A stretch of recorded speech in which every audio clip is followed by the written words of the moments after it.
Hello friends, welcome to పల్లవి వంటిల్లు. ఈరోజు పులిహోర నిల్వ పచ్చడి ఎలా తయారు చేయాలో చూద్దామండి.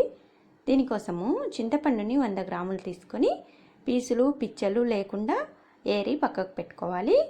ఇప్పుడు ఒక బౌల్ తీసుకొని అందులోనికి ఈ చింతపండు వేసుకోవాలి. చింతపండులో వాటర్ వేసి ఒకసారి బాగా క్లీన్ చేసుకోవాలి. ఇలా కడిగి పెట్టుకున్న చింతపండులో మళ్ళీ 2 కప్పుల వాటర్ వేసి స్టవ్ పై పెట్టి బాగా ఉడికించుకోవాలండి. మంటని మీడియం ఫ్లేమ్లో పెట్టుకొని 2-3 పొంగులు వచ్చేంత వరకు ఉడికించుకోవాలి. ఇలా బాగా పొంగుతూ ఉడికిపోవాలండి చింతపండు అనేది. ఇలా ఉడికిన చింతపండుని స్టవ్ ఆఫ్ చేసి ఒక బౌల్లోనికి పక్కకు తీసి చల్లారి పెట్టుకోవాలి. పూర్తిగా చల్లారిపోవాలండి చింతపండు అనేది. ఇప్పుడు ఒక మిక్సీ జార్ తీసుకొని అందులోనికి ఈ చింతపండును వేసుకొని మెత్తగా గ్రైండ్ చేసుకోవాలి. చాలా మెత్తగా గ్రైండ్ చేసుకోవాలండి.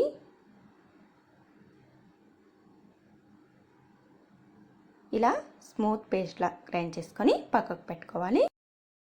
తర్వాత స్టవ్ పై కడాయి పెట్టుకొని 50 గ్రాముల ఆయిల్ వేసుకోవాలి. ఆయిల్ కొద్దిగా హీట్ అయ్యాక 1 కప్పు పల్లీలు వేసుకోవాలి.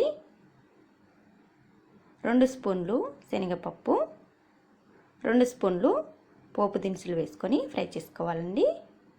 ఇవి కొద్దిగా బాగా ఫ్రై అవ్వాలి.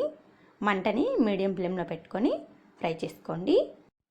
ఈ పప్పులన్నీ కొద్దిగా ఫ్రై అయ్యాక ఇందులోనికి 10 సన్నగా పొడవుగా కట్ చేసిన పచ్చిమిర్చి వేసుకోవాలి. ఒక 10 పచ్చిమిర్చిని మెత్తని పేస్ట్లా దంచుకొని వేసుకోవాలండి. ఇలా వేసుకొని వీటన్నిటిని బాగా ఫ్రై చేసుకోవాలి.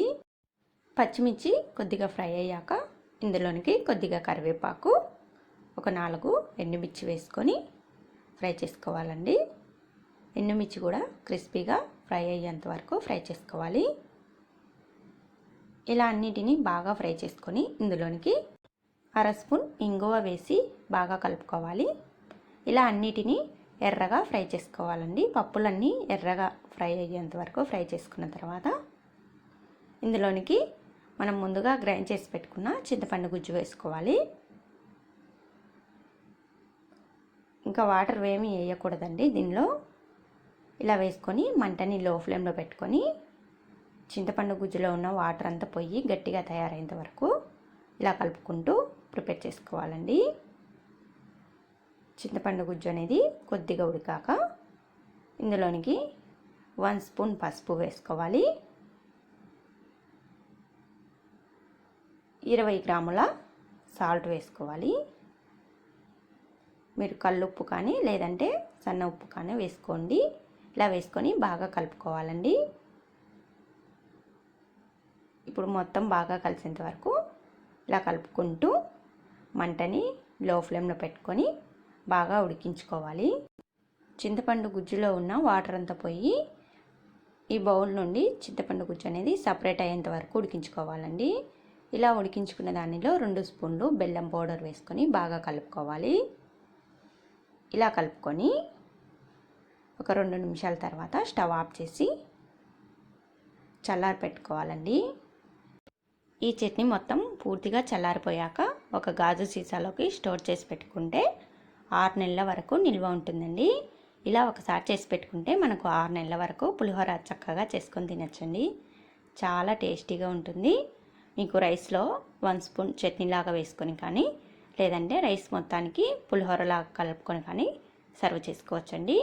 చాలా టేస్టీగా ఉండే పులిహోర నిల్వ పచ్చడి ఎలా చేయాలో చూశారు కదా. ఈ వీడియో మీకు నచ్చితే లైక్ చేయండి, షేర్ చేయండి. పల్లవి వంటిల్లు ఛానల్ని సబ్స్క్రైబ్ చేసుకోండి. Thank you for watching friends.